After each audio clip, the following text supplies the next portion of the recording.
All right, how you doing, Mr. DJ? Back once again. Count down my fantasy playlist of June 13th, 1986. Let's see if we can cover a few songs tonight.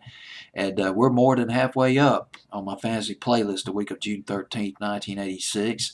And getting closer and closer to the number one position at number 15. Man, one of the most exuberant records that ever came out in the 80s. Probably one of the best pop records that came out in the 80s. Invisible Touch by Genesis at number 15, up 7 from number 22. Same up from 22 the previous week. It's from the album of the same name called Invisible Touch. Tonight was another record off that album. Throwing It All Away was another record off the album. They had about 5 top 10 singles off this album. This thing was very successful for them. Sold over 6 million copies here in the States alone. Genesis Invisible Touch, the album, and now the single.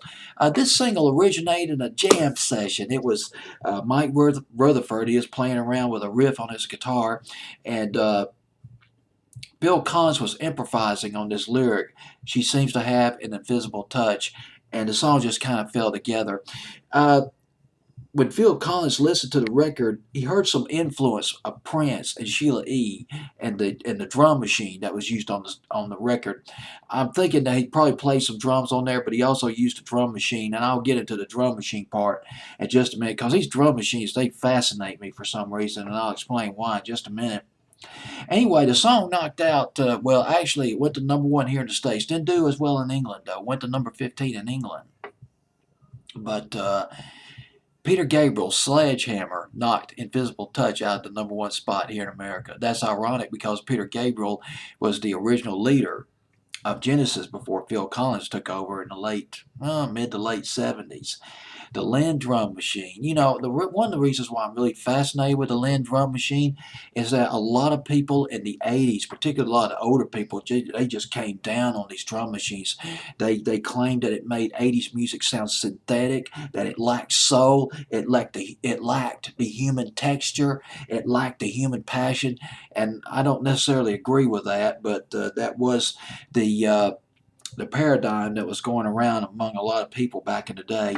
The Lynn drum machine, also known as the Lynn LM2, the Lynn LM2 drum machine developed in 1980. It was the runner-up to the Lynn LM1 machine, and then there was the LM2 machine. The Lynn LM2 machine sold.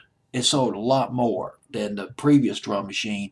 Between 1982 through 1985, it sold 5,000 units. And it rolled out in 1982. The cost was $2,995. That was a lot of money in 1982. I probably, if you adjust it for inflation, that's equivalent to about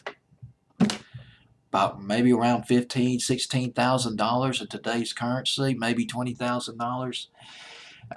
It was used and Shout by Tears for Fear. This drum machine was used in Shout by Tears for Fear, and of course Take on Me by Aha used on that record as well.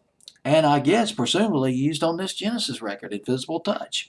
Number 15 on my fantasy playlist, June 13th, 1986.